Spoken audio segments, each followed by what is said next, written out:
Praise the lord. ఈరోజు దేవుని వాగ్దానము, ఉదయము తప్పక వచ్చు రీతిని ఆయన ఉదయించును, వర్షము వలె ఆయన మన యొద్దకు వచ్చును. భూమిని తడుపునట్టి తొలకరి వర్షము, కడవరి వర్షము వలె ఆయన మన యొద్దకు వచ్చును. హోషేయ గ్రంథము 6వ అధ్యాయము 3వ వచనము. సహోదరి సహోదరులారా, హోషేయ ఇజ్రాయేలీయులతో ఈ మాట పలుకుతున్నాడు. ఈ మాట పైభాగంలో యెహోవాను గూర్చిన జ్ఞానము సంపాదించుకుందాము రండి అని, యెహోవాను గూర్చిన జ్ఞానము సంపాదించుకొనుటకు ఆయనను అనుసరించుదము రండి అని సెలవిచ్చాడు. ప్రియులారా, ప్రవక్త అయిన హోషేయ ఇజ్రాయేలు ప్రజలను దేవుని వైపుకు తిరిగి రావాలని మరియు అంకిత భావంతో, భక్తి భావంతో ఆయనను అనుసరించమని పిలుపునిచ్చాడు. అలాగే జ్ఞానము సంపాదించుకొనుటకు దేవుణ్ణి అనుసరించాలనే గొప్ప సత్యాన్ని ప్రజలకు తెలియజేశాడు.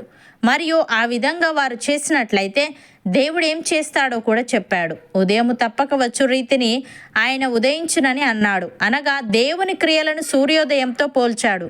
ఇది స్థిరమైన మరియు ప్రభు యొక్క ప్రణాళికలు మరియు ఉద్దేశాలు నిశ్చయంగా మరియు స్థిరంగా ఉన్నాయనే ఆలోచనను తెలియజేస్తుంది. ఉదయం తప్పక వస్తుందని ఎలా నమ్ముతామో, అలాగే దేవుడు తన వాగ్దానాలను నెరవేరుస్తాడని ఆయనపై పరిపూర్ణ నమ్మకాన్ని పెట్టుకోవచ్చు.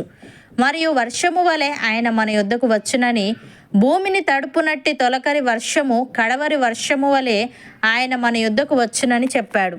అనగా ఇది దేవుని ఆశీర్వాదాన్ని సూచించే మాట. ప్రజలు దేవుని వైపు తిరిగి ఆయనను అనుసరించినట్లయితే ఆయన ఇచ్చే ఆశీర్వాదాలన్నీ వారు పొందుకుంటారు. దేవుని ఆశీర్వాదాలు పొందుకోవాలని దేవుని ప్రజలు ఎంతగా కోరుకుంటారో అంతకు 1000 రెట్లు ఆ ఆశీర్వాదాలు వారికి ఇవ్వాలని దేవుడు కోరుకుంటాడు అనడంలో ఎటువంటి సందేహము లేదు. భక్తుడు ఈ విధంగా అంటున్నాడు, నీతి ఫలించినట్లు మీరు విత్తనము వేయుడి, ప్రేమే అను కోత మీరు కోయుడి. యెహోవాను వెతుకుటకు ఇదే సమయము గనుక ఆయన ప్రత్యక్షమై మీ మీద నీతి వర్షము కురిపించినట్లు ఇదివరకెన్నడూను దున్నని బీడు భూమి దున్నుడి అని. ప్రియులారా, పట్టపగలగు వరకు వేకో వెలుగు తేజరిల్లునట్లు నీతిమంతుల మార్గము అంతకంతకు తేజరిల్లును, భక్తిహీనుల మార్గము గాఢాంధకారమయము. తాము దేని మీద పడునది వారికి తెలియదు. శిష్యులు యేసయ్య యొద్దకు వచ్చి, నీవు ఉపమాన రీతిగా ఎందుకు వారితో మాట్లాడుచున్నావని ఆయనను అడగగా, ఆయన వారితో ఇట్లనెను, పరలోక రాజ్య మర్మములు ఎరుగుట మీకు అనుగ్రహింపబడి ఉన్నది గాని వారికి అనుగ్రహింపబడలేదు. కలిగిన వానికే ఇయ్యబడును, వానికి సమృద్ధి కలుగును. లేని వానికి కలిగినదియు వాని యొద్ద నుండి తీసివేయబడును. మరియు వారు చూచుచుండియు చూడరు, వినుచుండియు వినకయు గ్రహింపకయునున్నారు. ఇందు నిమిత్తము నేను ఉపమాన రీతిగా వారికి బోధించుచున్నాను. ఈ ప్రజలు కన్నులార చూచి, చెవులార విని, హృదయముతో గ్రహించి, మనస్సు త్రిప్పుకొని నా వలన స్వస్థత పొందకుండునట్లు వారి హృదయము క్రొవ్వినది, వారి చెవులు వినుటకు మందములైనవి, వారు తమ కన్నులు మూసుకొని ఉన్నారు. గనుక మీరు వినుట మట్టుకు విందురు గాని గ్రహింపనే గ్రహింపరు, చూచుట మట్టుకు చూతురు గాని ఎంత మాత్రమును తెలుసుకొనరు అని యెషయా చెప్పిన ప్రవచనము వీరి విషయమై నెరవేరుచున్నది. అయితే మీ కన్నులు చూచుచున్నవి గనుక అవి ధన్యములైనవి, మీ చెవులు వినుచున్నవి గనుక అవి ధన్యములైనవి. అనేక ప్రవక్తలను నీతిమంతులను మీరు చూచు వాటిని చూడగోరియు చూడకపోయిరి, మీరు విను వాటిని వినగోరియు వినకపోయిరని మీతో నిశ్చయముగా చెప్పుచున్నాను నేను. సహోదరి సహోదరులారా, జీవముగల దేవుని విడిచిపోవునట్టి విశ్వాసము లేని దుష్ట హృదయము మీలో ఎవరియందైనను ఒకవేళ ఉండునేమో అని జాగ్రత్తగా చూచుకొనుడి. నేడు మీరు ఆయన శబ్దమును వినిన ఎడల కోపము పుట్టించినప్పటి వలె మీ హృదయములను కఠినపరచుకొనకూడని ఆయన చెప్పెను గనుక, పాపము వలన కలుగు భ్రమచేత మీలో ఎవడునూ కఠినపరచబడకుండానట్లు నేడు అనబడు సమయం ఉండగానే ప్రతి దినమును ఒకరికొకడు బుద్ధి చెప్పుకొనుడి.